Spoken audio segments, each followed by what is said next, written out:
जिस दिन से मेरी बेटे की शादी हुई थी और मेरी बहू दुल्हन बनकर इस घर में आई थी, तब से ही मेरी बहू दिन ब दिन कमज़ोर होती जा रही थी।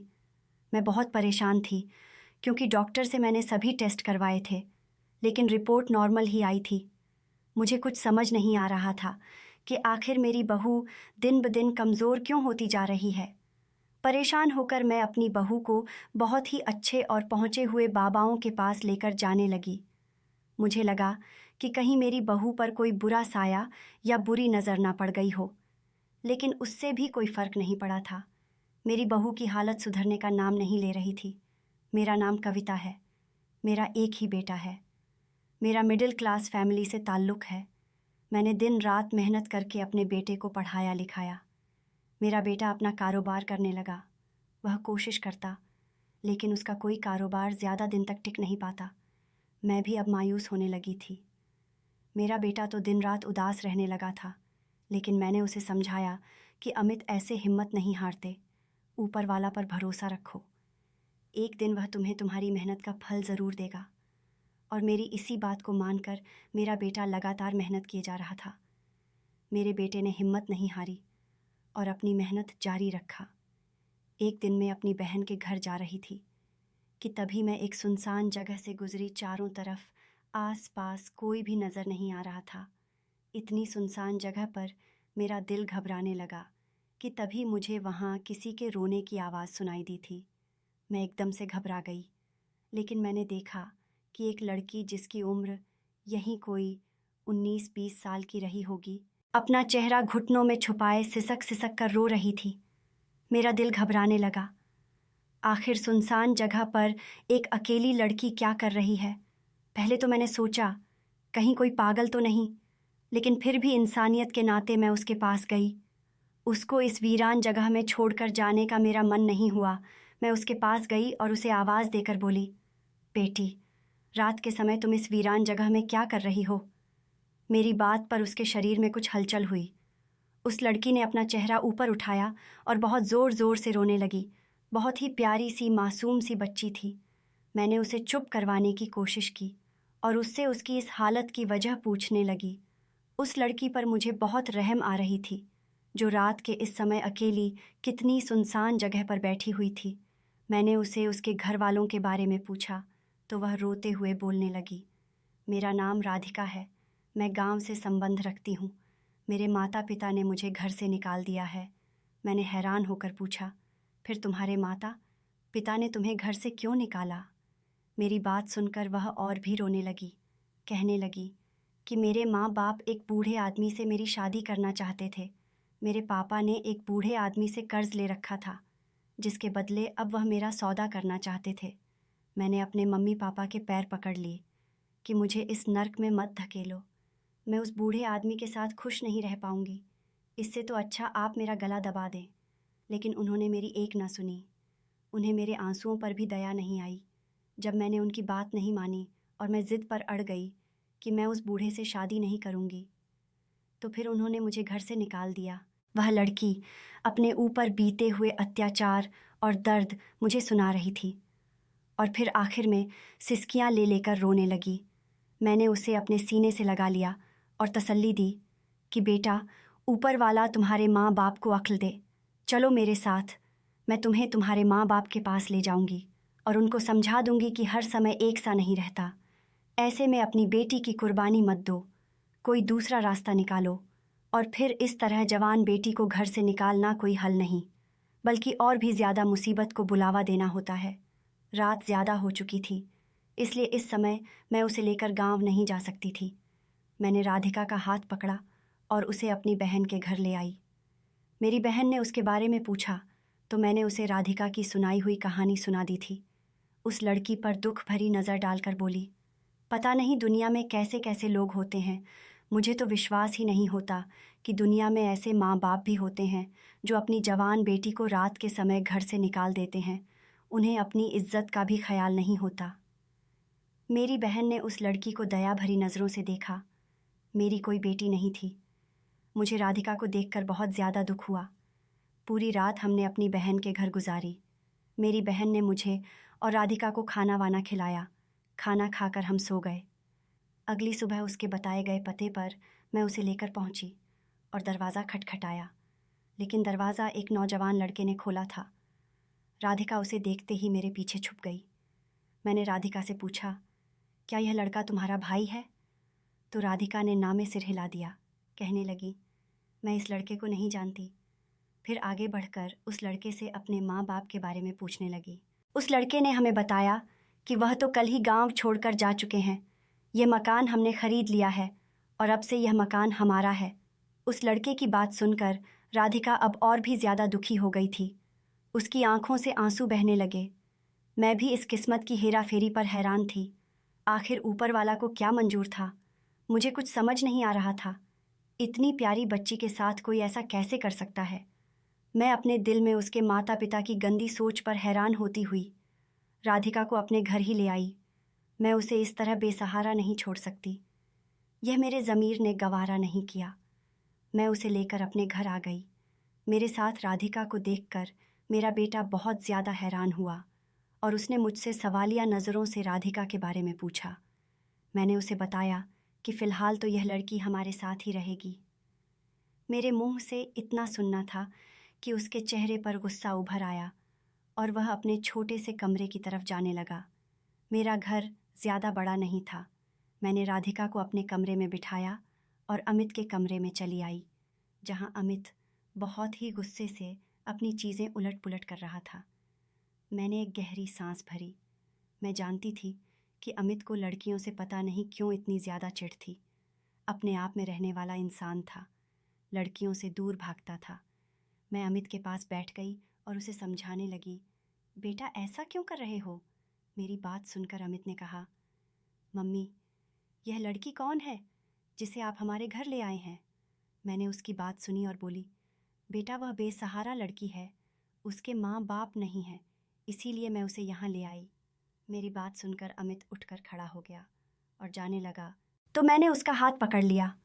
वह बोला कि मम्मी, आप बहुत भोली हैं। आपको क्या पता कि दुनिया में कैसे कैसे धोखेबाज लोग रहते हैं। क्या पता ये लड़की भी फ्रॉड हो। अगर ऐसा हुआ तो फिर हम क्या करेंगे?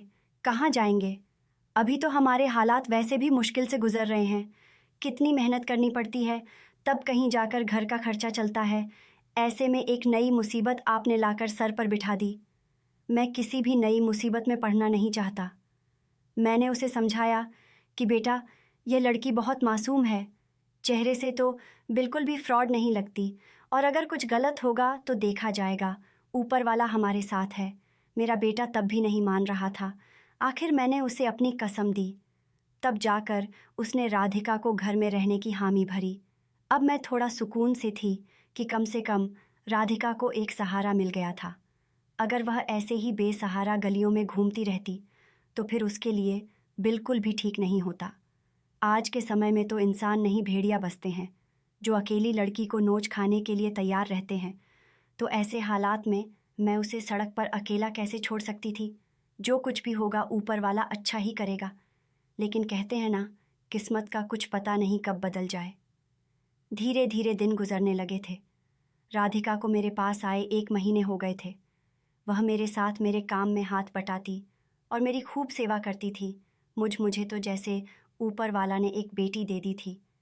राधिका मुझे किसी भी काम को हाथ नहीं लगाने देती। रातों को उठकर मेरे पांव दबाती। वह मेरा बहुत ख्याल रखती थी।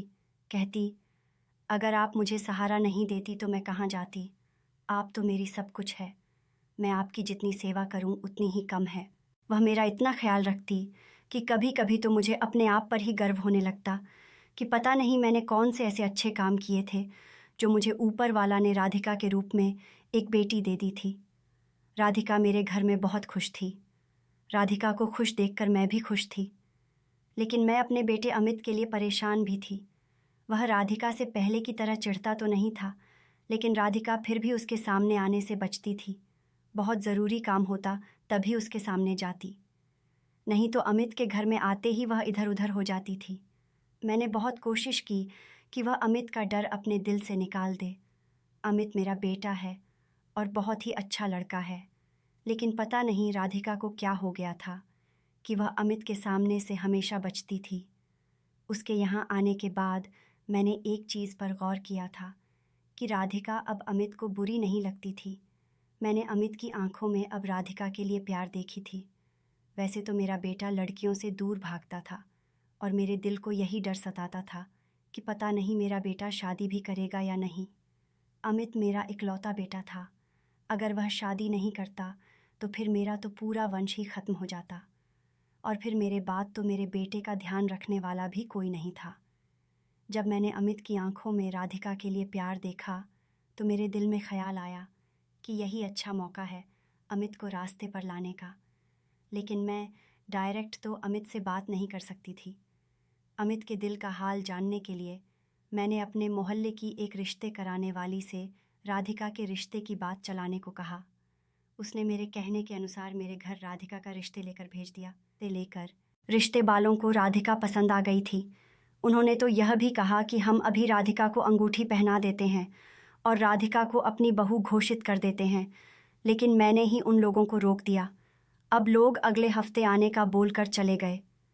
मैं अमित के हाव भाव देखना चाहती थी। मैंने सोचा कि मैं जब अमित को राधिका के रिश्ते के बारे में बताऊंगी तो वह ज़रूर कुछ ना कुछ रिएक्ट करेगा, और फिर मैं अमित के दिल का हाल जान पाऊंगी कि आखिर अमित के मन में चल क्या रहा है। शाम को जब अमित घर आया तो मैंने उससे कहा कि मैंने राधिका का रिश्ता तय कर दिया है। अगले हफ्ते वह राधिका उंगली में अंगूठी पहनाकर मंगनी की रस्म करना चाहते हैं। मेरी बात सुनकर अमित का चेहरा गुस्से से तमतमाने लगा। कहने लगा, मम्मी, एक बार तो आप मुझसे भी पूछ लेती। मुझसे पूछे बिना ही आपने राधिका का रिश्ता तय कैसे कर दिया? मैंने अनजान बनते हुए कहा। अमित, तुमसे पूछने वाली क्या बात थी? तुम कोई उसके सगे रिश्तेदार तो हो नहीं कि तुमसे पूछना ज़रूरी था। मैंने राधिका को इस घर में सहारा दिया था। तुम भी राधिका की वजह से अपसेट हो गए थे। मैंने सोचा कि अब राधिका की शादी कर दूं तो तुम भी थोड़ा खुद को रिलैक्स फील करोगे। मेरी बात सुनकर अमित ने अपना सर झुका लिया। मैं उसकी अगली बात का इंतज़ार करने लगी और फिर अमित ने बोल ही दिया, मम्मी, मैं राधिका को पसंद करने लगा हूँ और राधिका से शादी करना चाहता हूँ। उसकी बात पर मैं उसे घूरने लगी और बनावटी गुस्से से बोली, नालायक, तू तो उस बच्ची से चिढ़ता है तो अब कैसे शादी की बात कर रहा है? मैंने उसके सर पर हल्की सी चपेट लगाई। वह मेरे करीब खिसक आया और मेरे बनावटी गुस्से को नज़रअंदाज करके बोला कि मम्मी, मैं राधिका से प्यार करता हूँ और उससे ही शादी करूँगा। मेरे अलावा किसी और की नहीं हो सकती। यह कहकर वो कमरे से निकल गया और मैं उसकी बातों पर मुस्कुराने लगी। अमित तो मान गया था, लेकिन अब समस्या राधिका की रजामंदी की थी। मैं जानती थी कि राधिका मेरी बात पर इनकार नहीं कर सकती, लेकिन मैं यह भी जानती थी कि राधिका शुरू से ही अमित से डरती आ रही है, तो फिर उसके साथ पूरी ज़िंदगी गुजारने के बारे में शायद वह सोच भी नहीं सकती। उसके लिए एक बड़ा फैसला होगा। सुबह होने के बाद मैंने राधिका को अपने पास बिठाया और उसे समझाने लगी। मैंने कहा, राधिका, क्या तुम मुझसे प्यार करती हो? मेरी बात सुनकर राधिका की आंखों में आंसू आ गए। कहने लगी, आप तो मेरी माँ हो, आप ऐसी बातें क्यों कर रहे हो? मैंने राधिका के हाथ अपने हाथों में थाम ली। मैंने कहा, राधिका, क्या तुम मेरे बेटे अमित से शादी करोगी? मेरी बात सुनकर राधिका ने झटके से अपना सर ऊपर उठाया था। ऐसा लगा कि जैसे उसे करंट लगा हो। वह जल्दी से ना में सिर हिलाने लगी। राधिका शायद अभी डरी हुई थी। मैंने उसे समझाया कि अमित बुरा नहीं है। लड़कियों से नफ़रत के पीछे एक बड़ी वजह है, और वह है उसकी बुआ। अपने बुआ के गलत करतूतों की वजह से अमित हर लड़की से नफ़रत करने लगा। उसकी बुआ ने बहुत बड़ा कांड किया था, और जिसकी वजह से उसकी बुआ को ख़ानदान से निकाल दिया गया था। बस इसीलिए औरत ज़ात से चिढ़ने लगा था और लड़कियों से दूर रहता है। मेरी बातों से राधिका का दिल थोड़ा शांत तो हो गया था, लेकिन वह अभी कुछ और डरी हुई थी। मैंने राधिका से वादा किया कि मैं तुम्हारे साथ कभी भी नाइंसाफ़ी नहीं होने दूंगी। मेरा बेटा अब पहले जैसा नहीं रहा, जो बात बात पर तुम्हें भला बुरा कहता था और नफ़रत से तुमसे बात करता था। अब तो तुमने खुद महसूस किया होगा कि अमित बदल चुका है। वह तुमसे प्यार करने लगा है। मेरी बातों ने उसके दिल पर छाई धूल साफ कर दी थी। कहने लगी कि मैं आपको मना कैसे कर सकती हूँ? आप तो मेरे लिए माँ हैं। आपने तो उस समय मेरा साथ दिया जब मेरे माँ बाप ने भी मुझे त्याग दिया था। राधिका की बात सुनकर मैं बहुत खुश हुई थी कि ऊपर वाला ने मुझे बहुत ही अच्छी बहू और बेटी दोनों ही दे दी थी। मैंने अमित और राधिका की शादी तय कर दी और फिर राधिका और अमित की शादी का दिन भी आ गया। दोनों की शादी मैंने धूमधाम से तो नहीं की, लेकिन बहुत ही खुशी से की थी। मोहल्ले के सारे घरों में मैंने दावत दी और उनको भी अपने घर की पहली खुशी में शामिल किया था। शादी के बाद अमित ने राधिका का बहुत ध्यान रखा था। उसके खाने पीने का, उसकी हर छोटी बड़ी ज़रूरतों का ध्यान रखा था। लेकिन यह एक बात अब मुझे अंदर ही अंदर परेशान कर रही थी, और वो थी राधिका की सेहत। क्योंकि राधिका की सेहत दिन ब दिन गिरती जा रही थी। वह थोड़ा सा भी काम करती तो हाँफ जाती थी। मैंने हर नुस्खा आजमा लिया था, लेकिन उसकी तबीयत में कोई सुधार नहीं हो रहा था, बल्कि राधिका की तबीयत दिन ब दिन खराब होती जा रही थी। मेरी बहू बहुत खूबसूरत थी। उसकी बड़ी बड़ी काली काली आंखें किसी को भी अपना दीवाना कर लेती, लेकिन अब उसकी आंखों के नीचे काले घेरे आने लगे थे। अमित मेरी राधिका से उम्र में थोड़ा ज़्यादा ज़रूर था, लेकिन वह राधिका का पूरा ख्याल रखता। मुझे याद है शादी का वह दिन जब मेरी बहू दुल्हन बनकर मेरे घर में आई थी। शादी से कुछ दिन पहले मैंने राधिका को अपने बहन के घर भेज दिया था और राधिका वहीं से दुल्हन बनकर मेरे घर आई थी। उस समय राधिका बहुत खुश थी। शादी के बाद मुझे कोई भी परेशानी नहीं हुई थी, लेकिन वह खामोश रहने लगी थी। जो काम करने को कहती बस खामोशी से कर देती, कुछ ज़्यादा बोलती नहीं थी, काम करती और चली जाती। मुझे अब उसकी चिंता सताने लगी थी। मैंने काफ़ी डॉक्टरों को दिखाया, हकीमों को दिखाया, पर कोई फ़र्क नहीं पड़ा था। बस उसकी सेहत दिन ब दिन गिरती ही जा रही थी। अमित उस दिन घर आया तो मैंने उससे राधिका की तबीयत के बारे में पूछा। साथ ही मैंने उसे बताया कि आज तो राधिका की तबीयत कुछ ज़्यादा ही ख़राब है। वह अपने कमरे में सो रही थी। अमित राधिका के कमरे में गया और उसे उठाकर बिठाया और बहुत ही प्यार से उसके बालों में उंगलियां चलाते हुए उसे जगाने लगा। उस समय राधिका की हालत बहुत ख़राब हो रही थी। अमित ने सीसी निकालकर शहद चटाया। मैं नोटिस कर रही थी कि शादी के दूसरे दिन से ही अमित राधिका को शहद चटाता था और उसके बाद उसे छत पर भी ले जाता था। मैं बहुत हैरान होती और उससे पूछती, लेकिन वह कोई ना कोई बहाना बना देता था। मैंने भी सोचा था कि वह राधिका का पति है, राधिका से प्यार भी करता है, तो वह उसके साथ कुछ गलत तो करेगा नहीं। राधिका अब फिर से लेट गई थी। अमित भी वॉशरूम में फ्रेश होने के लिए चला गया था। मैं कुछ देर वहीं राधिका के पास बैठी रही और फिर उठकर बाहर आ गई। ऐसे ही कुछ दिन और गुजर गए। एक दिन मेरी बहू मेरे पास बैठी हुई थी कि अचानक बेहोश होकर एक तरफ को लुढ़क गई। उस समय अमित घर पर मौजूद नहीं था। मैं बहुत ज़्यादा परेशान हो गई। मैंने जल्दी से अमित को फ़ोन करके बुलाया। अमित उसे लेकर हॉस्पिटल भागा। डॉक्टर ने राधिका का चेकअप किया और कहा कि दिमागी दबाव की वजह से बेहोश हो गई है। लगता है आपकी बहू दिमाग पर कुछ ज़्यादा ही प्रेशर लेती है, इसीलिए शायद बेहोश हो गई है। थोड़ी देर बाद राधिका को होश आ गया था। मेरा बेटा राधिका को घर ले आया। मैंने राधिका के लिए जूस बनाया और कमरे में लेकर चली आई। मैं कमरे में दाखिल हुई तो मैंने देखा अमित राधिका के गले में एक पीले रंग का धागा बांध रहा था। मैंने जूस का गिलास साइड टेबल पर रखा और उससे उस धागे के बारे में पूछने लगी। मैंने पूछा, अमित तुम्हें राधिका को क्या पहना रहे हो? तो वह बोला, मम्मी देखो ना, राधिका आए दिन बीमार रहती है और कमज़ोर भी होती जा रही है, इसलिए मैं यह बहुत ही बड़े पंडित जी से ये धागा लेकर आया हूँ। पता नहीं क्यों मेरा दिल कुछ खटक सा गया था। मुझे लगा कि जैसे अमित मुझसे कुछ छुपा रहा हो, लेकिन मैंने कुछ और ज़्यादा बात नहीं की। मुझे लगा कि शायद अमित मुझे कुछ नहीं बताएगा। बेकार में पूछने से कोई फ़ायदा नहीं था।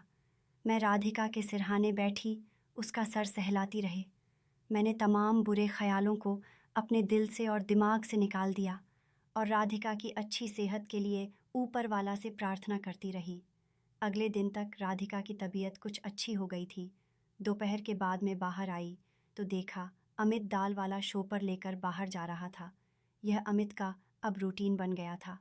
वह हर मंगलवार को शादी के कुछ दिन बाद से ही दाल वाला शोपर लेकर कहीं जाता था।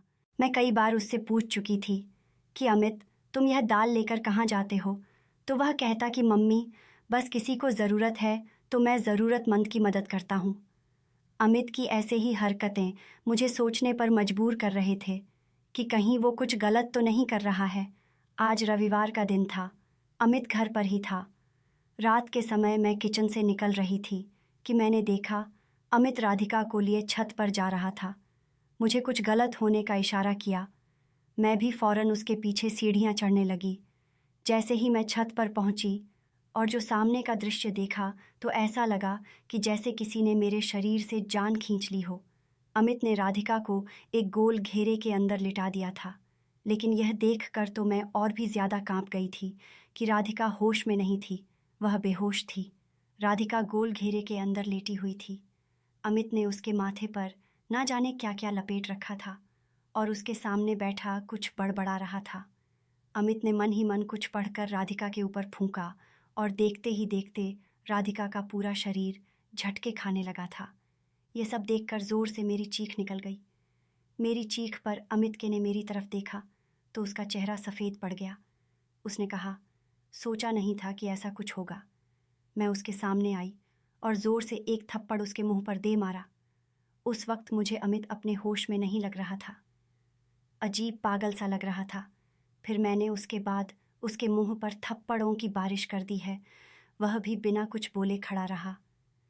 मैंने उससे कहा, बेगैरत इंसान, यह सब तू क्या कर रहा था? तेरी हिम्मत कैसे हुई? एक मासूम के साथ इतना घिनौना खेल खेलते हिम्मत कैसे हुई? अभी के अभी राधिका को ठीक कर, वरना मैं भूल जाऊंगी कि तू मेरा बेटा है। मेरे चेहरे से गुस्से की चिंगारियां निकल रही थीं। मेरा पूरा शरीर गुस्से की वजह से कांप रहा था। मेरी हालत को देखते हुए अमित ने राधिका पर कुछ पढ़कर फेंका और तभी राधिका का शरीर, जो अब तक झटके खा रहा था, एकदम शांत हो गया। मैंने अमित को एकदम से हिला डाला। मैंने कहा, यह सब क्या है? अब ऐसे ही मुंह बंद किए खड़े रहोगे या मेरी बात का जवाब दोगे? मेरी बात सुनकर अब अमित रोने लगा था। फिर उसने मुझे सारी बात बताई। मैं खामोशी से सुन रही थी। मैंने इस लड़की को देखा तो मुझे उसमें अजब सी कशिश महसूस हुई। मैंने खुद को रोकने की कोशिश की उसके करीब जाने से, लेकिन मैं नाकाम रहा। मैं राधिका के साथ शादी से पहले ही रिश्ता कायम करना चाहता था, लेकिन मैं जब भी राधिका के साथ ये सब करने की कोशिश करता तो राधिका मुझसे दूर भागती और मुझे ऐसा करने से रोकती थी। एक दिन उसने मुझे धमकाया कि अगर तुमने मेरे साथ ज़बरदस्ती की तो मैं तुम्हारी माँ को बता दूंगी। तो उल्टा मैंने उसे धमकाया कि अगर तुम मेरी माँ को बताओगी तो उल्टा मैं अपनी माँ को कहूँगा कि यही लड़की मेरे ऊपर डोरे डालती है, मुझ पर गलत निगाह रखती है और जाहिर सी बात है वह मेरी माँ है, मेरे ऊपर विश्वास करेगी और अगर ऐसा हुआ तो वह तुम्हें घर से निकाल देंगी। मेरी बात सुनकर राधिका डर गई थी। इस घर के अलावा उसका कोई सहारा नहीं था और वह इस घर को छोड़कर जाना नहीं चाहती थी। इसलिए चुपचाप वो इसी घर में पड़ी रही और मेरे खिलाफ उसने कोई आवाज़ नहीं निकाली। लेकिन अब भी मैं अपना मकसद पूरा करने में नाकाम था। वह मेरे हाथ नहीं आ रही थी। वह हमेशा मुझसे बचती रहती। मैंने भी सोच लिया था कि राधिका को हासिल करके ही रहूँगा, और जब आपने मुझे बताया कि आपने राधिका की शादी तय कर दी है तो यह मेरी ज़िद ने गवारा नहीं किया। मैंने सोच लिया था कि राधिका को हासिल करके ही रहूँगा, चाहे कैसे भी करूँ। और फिर मैंने राधिका से शादी करने की बात कही थी। मैंने सोच लिया था कि राधिका से शादी करने के बाद और उसे हासिल करने के बाद मैं उसे छोड़ दूँगा। और यही बात शादी की पहली रात ही मैं अपने दोस्त से फ़ोन पर कर रहा था। लेकिन राधिका ने मेरी यह बात सुन ली थी और शादी की पहली रात राधिका ने मुझे अपने करीब नहीं आने दिया। इस बार राधिक ने चालाकी की थी। मेरी आवाज़ उसने फ़ोन में रिकॉर्ड कर ली थी। जब मैंने राधिका को धमकाया तो कहने लगी कि अगर तुमने मेरे साथ ज़बरदस्ती की तो मैं यह रिकॉर्डिंग तुम्हारी माँ को सुना दूँगी। और यहीं पर मैं कमज़ोर हो गया था। शादी के इतने महीने बाद भी मैं राधिका को पा नहीं सका था।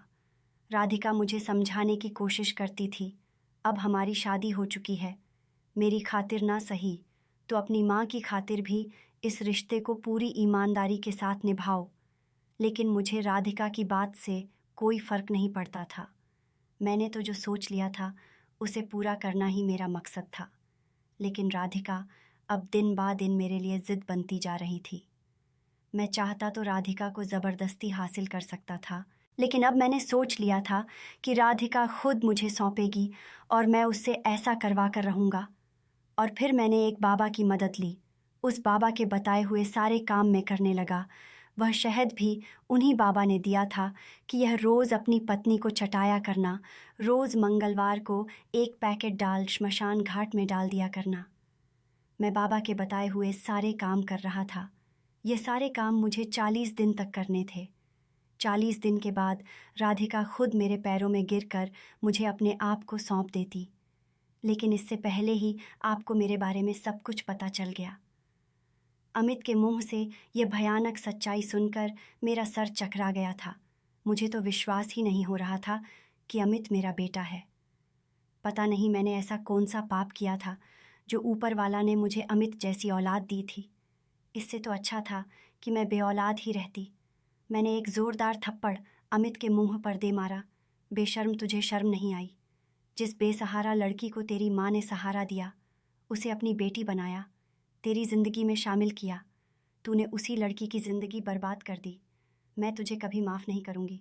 अरे ऐसी बहू और पत्नी तो किस्मत वालों को मिलती है। इतना सब कुछ चुपचाप सहती रही और उसने मुंह नहीं खोला।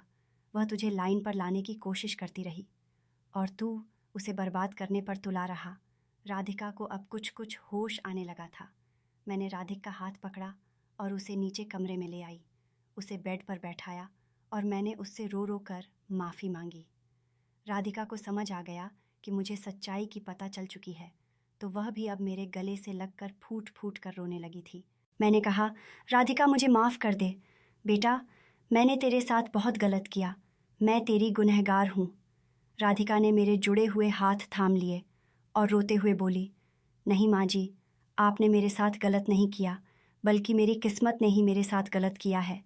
आपने तो मेरे साथ जो किया वह मेरी भलाई के लिए किया था। मैं आपको दोषी नहीं ठहरा सकती।